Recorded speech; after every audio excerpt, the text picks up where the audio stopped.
Impaired inhibitory control is one of the most overlooked but deeply significant signs of cognitive weakening. It reveals itself through impulsive behavior, difficulty resisting temptations, overreacting emotionally, or losing track of priorities. What makes it particularly dangerous is that it often hides beneath normal habits, snapping in frustration, scrolling endlessly despite knowing better, eating impulsively when not hungry, or interrupting others during conversations.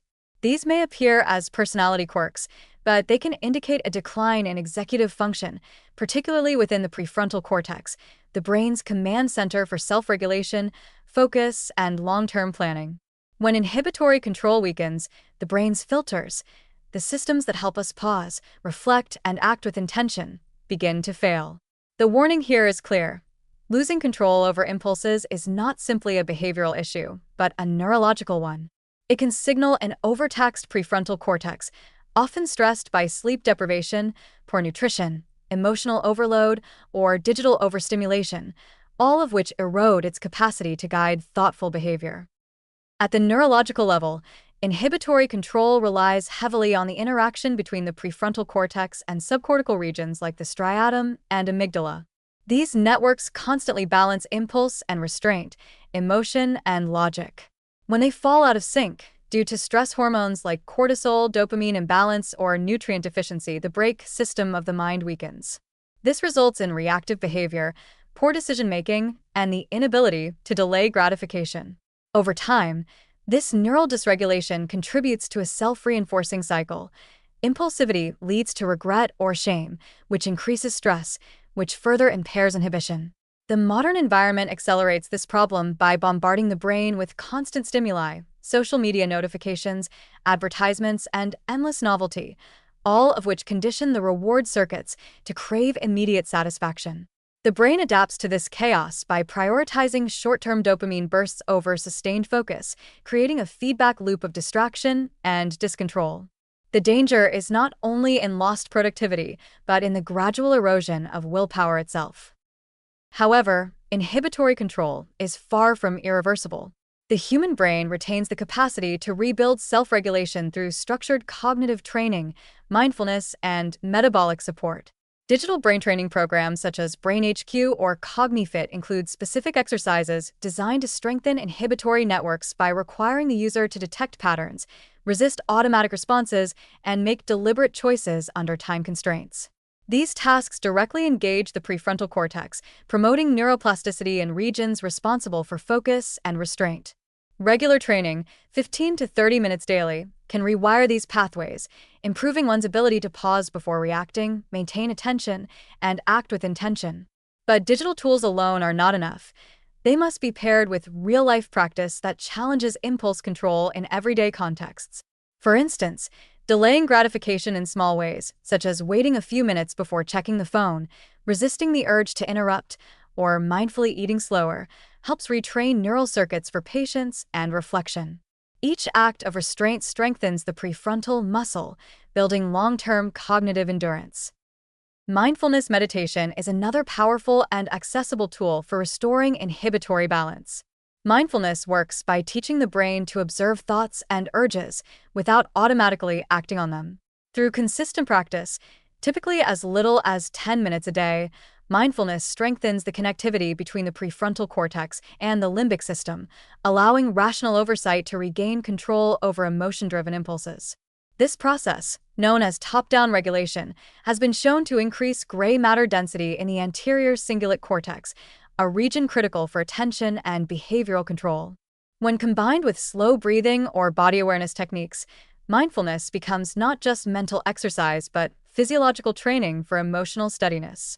The warning here is that without such grounding practices, chronic distraction and stress can turn impulsivity into a habitual mode of living, where thoughtless reactions replace deliberate choices and the capacity for long-term planning quietly deteriorates.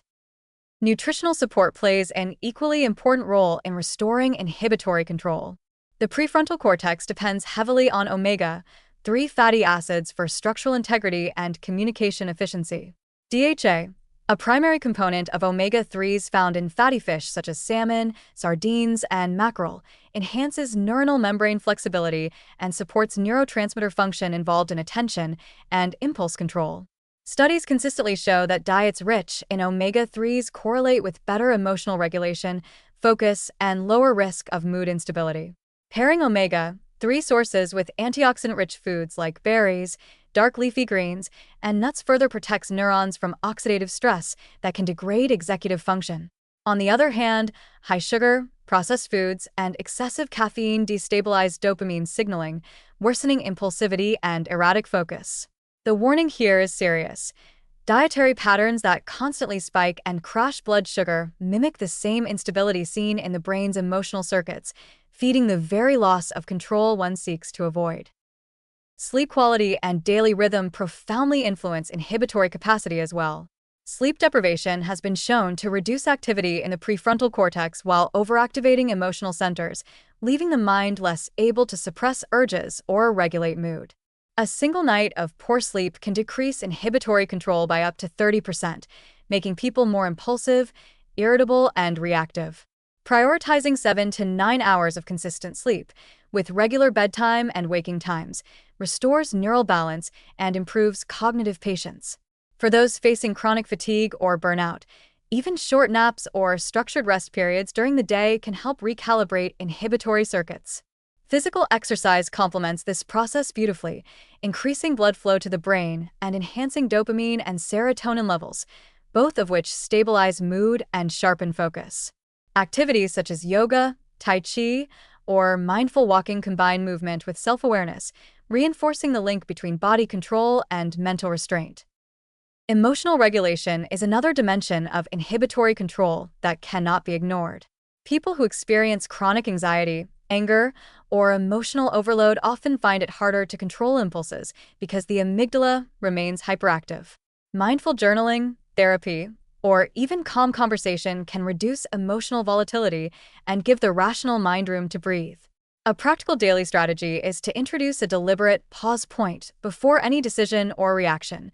Count to 3 before responding, breathe slowly before replying to a message, or visualize the outcome of an action before taking it. These micro-interventions sound simple, but they create space for awareness, allowing the prefrontal cortex to intervene before an impulse turns into behavior. Over time, such micropauses build neural habits that make calm response automatic rather than forced. Digital hygiene also deserves attention. The constant availability of stimulation, notifications, messages, advertisements, keeps the inhibitory system under siege. Each alert trains the brain to react immediately, eroding patience and deep focus. Setting boundaries with technology is essential for recovery. This means disabling unnecessary notifications, setting screen-free hours, especially before sleep, and creating attention zones during work or study where interruptions are strictly limited. Even structured dopamine fasts, where one intentionally avoids social media, entertainment, or fast reward stimuli for a few hours or a full day, can help reset the brain's reward threshold, restoring balance and impulse control. From a broader perspective, rebuilding inhibitory control is not just about reducing impulsivity, it is about restoring agency. The ability to pause, reflect, and act with purpose is the foundation of mental autonomy. When this capacity weakens, individuals feel not only scattered but powerless, as if life is happening to them rather than being directed by them. The good news is that the brain's capacity for self-regulation can return with practice, nutrition, and rest.